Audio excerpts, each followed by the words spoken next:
আজকে তোমাদের সাথে স্মার্টফোন নিয়ে গল্প করতে এলাম। স্মার্টফোন, হ্যাঁ, কেন গল্প করতে এলাম? যদি ভিডিও শেষ পর্যন্ত দেখে থাকো তাহলেই তোমরা বুঝতে পারবে যে আমি কেন স্মার্টফোন নিয়ে হঠাৎ করে আজকে সন্ধেবেলায় ওই ঠাকুর দেখানোর পরিবর্তে স্মার্টফোনের গল্প নিয়ে চলে এলাম, তাই না? তো চলো দেখা যাক।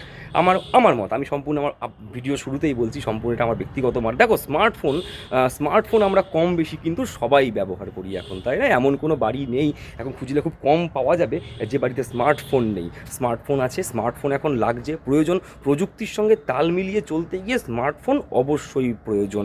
দূর বিশ্বের সঙ্গে যোগাযোগ করতে গেলেও স্মার্টফোনটা আমাদের অবশ্যই প্রয়োজন। আমরা সেই স্মার্টফোন ব্যবহার করি বা করছি, আর প্রযুক্তির তো আমরা সুফল নেবই। কিন্তু সমস্যা এক জায়গায় দাঁড়িয়ে যাচ্ছে। এই সমস্যাটা হচ্ছে এইটাই যে আমাদের এই স্মার্টফোন ব্যবহার করতে গিয়ে আমাদের বাড়ির ছোট ছোট বাচ্চারা, যারা ফুলের মতো, কুড়ির মতো, সেই ছোট ছোট বাচ্চারা কিন্তু এই মুহূর্তে স্মার্টফোনে বন্দি হয়ে পড়ছে। তারা স্মার্টফোনে আকৃষ্ট হয়ে পড়ছে। এখন তারা স্মার্টফোন ছাড়া কিছু ভাবতেই পারছে না। অনেক বাচ্চা তো আছেই, তারা স্মার্টফোনের জন্য বায়নার পর্যায়ে এমন জায়গায় পৌঁছায় যে তাদেরকে স্মার্টফোন দিতে বাবা মারাই বাধ্য হয়ে পড়েন। এখন এই পরিবেশটাই এরকম হয়ে গেছে, যে কারণে দেখবে এখন কোম্পানিগুলোও কিন্তু তাদের ফোনের প্রযুক্তির মধ্যে ওই আই কন্ট্রোল শিল্ড নামে একটা প্রযুক্তি ব্যবহার করছে, যার ফলে নাকি এই চোখের কোনো সমস্যা হবে না।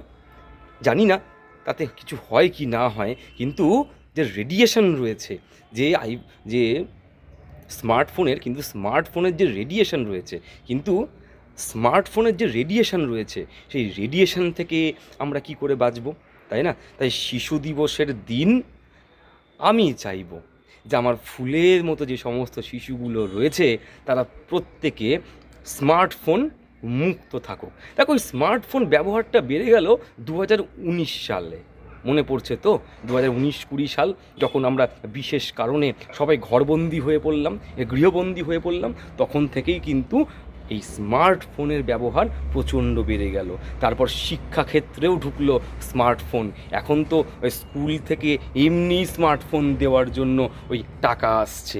আগে আমরা স্কুলে ছাত্ররা স্মার্টফোন আনলে সেই স্মার্টফোনগুলো নিয়ে রাখতাম, যে পরে তোমরা বাড়িতে যাওয়ার সময় নিয়ে যাবে। আর এখন সেই ছাত্রদেরকেই আমাদের স্মার্টফোন তুলে দিতে হচ্ছে হাতে। ছোটোবেলায় আমরা অনেকেই আবৃত্তি শিখেছি, নাচ শিখেছি, গান শিখেছি। আমাদের কোনো দিন কিন্তু স্মার্টফোনের ওপর নির্ভর করে থাকতে হয়নি। কিন্তু এখন সমাজটা এমন জায়গায় চলে এসেছি আমরা, যে আমরা গান শিখি, নাচ শিখি, আবৃত্তি শিখি, ওই সব কিছু স্মার্টফোনে মুঠোবন্দি করে নিয়ে যেতে হবে। তারপর সেইটা দিয়ে বাড়িতে প্র্যাকটিস করে করতে হবে। অভ্যাসটা এই জায়গায় চলে এসেছে। এমন বহুজন আছে, আমি বলতে শুনেছি, স্যার আমার তো স্মার্টফোন নেই, আমি কি করে নোটস পাবো? বললাম, কেন? নোটস পাওয়ার জন্য স্মার্টফোনের কী দরকার? বলছে না, স্মার্টফোনেই হোয়াটসঅ্যাপে নোটস দিয়ে দেবেন। পুরো ব্যবস্থাটাই কিন্তু এই জায়গায় এসে দাঁড়িয়ে গিয়েছে। ঠিক আছে, স্মার্টফোন নির্ভর। একটা বয়সের পর স্মার্টফোন ব্যবহার করা তো অবশ্যই প্রয়োজন, ব্যবহার করতেই হবে, কিন্তু সেই বয়সটা পর্যন্ত আগে পৌঁছাতে হবে, তারপর স্মার্টফোন ব্যবহার করতে হবে। তাই আবারও বললাম যে স্মার্টফোনের যেরকম ভালো দিক আছে, যেমন খারাপ দিক আছে। এই যে আমি এতগুলো কথা তোমাদেরকে বলতে পারছি, এ তো স্মার্টফোনের জন্যই বলতে পারছি, তাই না? তোমাদের সাথে যোগাযোগ রাখতে পারছি, স্মার্টফোনের জন্যই যোগাযোগ রাখতে পারছি। এগুলো না থাকলে আবার হতো না। আমার বয়স তো 40, ঠিক আছে? এই 40 বছর বয়সে স্মার্টফোনে হয়তো আমার কোনো ক্ষতি করবে না, কিন্তু আমার ঘরে যে দুটো সন্তান আছে তাদের হাতে এই স্মার্টফোন পড়লে হয়তো অবশ্যই তাদের কোনো না কোনো ক্ষতি হওয়ার সম্ভাবনা থেকেই যাবে। সে যতই আমার মোবাইল প্রযুক্তিতে আই কন্ট্রোল শিল্ড থাকুক না কেন। কাজেই আমি আবারও বলছি, শিশু দিবসের দিন আমি চাইব যে আমার সকল ফুলের মতো যারা সন্তানসম শিশুরা আছেন তারা স্মার্টফোন থেকে দূরে থাকুক। এটাই আমার চাওয়া। এই জন্যই আজকে ভিডিও করতে আসা।